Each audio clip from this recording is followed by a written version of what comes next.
2024 সালের জুলাই আন্দোলনের উত্তাল সময়ের অন্যতম প্রতীকী দিন ছিল 30 জুলাই।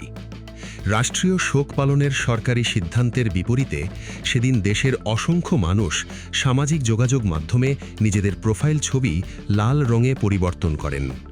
মুখ ও চোখে লাল কাপড় বেঁধে ছবি প্রকাশের কর্মসূচিতে অংশ নেন আন্দোলনকারীরা। সেই কর্মসূচির প্রতি সংহতি জানিয়ে শিক্ষার্থী, শিক্ষক, সাংবাদিক, লেখক, শিল্পী, সংস্কৃতিকর্মী সহ বিভিন্ন শ্রেণী-পেশার মানুষ ফেসবুক সহ বিভিন্ন সামাজিক যোগাযোগ মাধ্যমে লাল রঙের ছবি ও ফ্রেম ব্যবহার করেন। অন্যদিকে সরকার সমর্থকদের একটি অংশ কালো রঙের প্রোফাইল ছবি ব্যবহার করে রাষ্ট্রীয় শোকের প্রতি সমর্থন জানান। মূলত সে সময় সরকার 30 জুলাই এক দিনের রাষ্ট্রীয় শোক ঘোষণা করেছিল। সরকারি কর্মকর্তা কর্মচারীরা কালো ব্যাজ ধারণ করেন।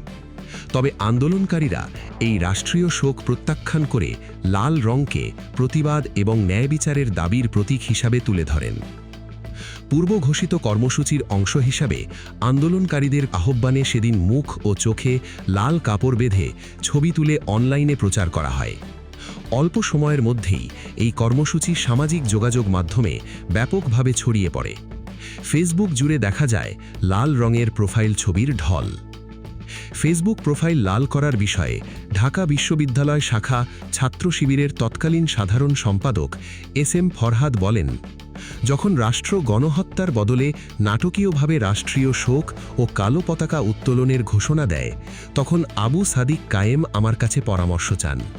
তিনি আমাকে বলেন, কি করা যায়? তখন তাকে বলি, আমরা পাল্টা প্রোগ্রাম দেব। তারা যেহেতু কালো দিয়েছে, আমরা লাল দিই। আইডিয়া শেয়ার করার পর সাদিক কায়েম বললেন, এটা ভালো হতে পারে, এটাই হোক। তারপর আমরা প্রেস রিলিজ রেডি করে সমন্বয়কদের কাছে পাঠাই। পরে তারা এটি ঘোষণা করেন।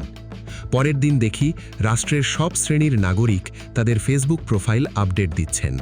এমনকি ডক্টর ইউনুস, খালেদা জিয়ার ফেসবুক পেজ থেকেও লাল প্রোফাইল শেয়ার করা হয়। এ বিষয়ে এস.এম. ফরহাদ আরও বলেন, সরকার কালো করছে, তাই আমরা ভাবলাম আমরা লাল করি, আমরাও পাল্টা প্রোগ্রাম দিই। লাল তো রক্তের প্রতীক, এর মাধ্যমে আমরা প্রতিবাদ করতে পারি।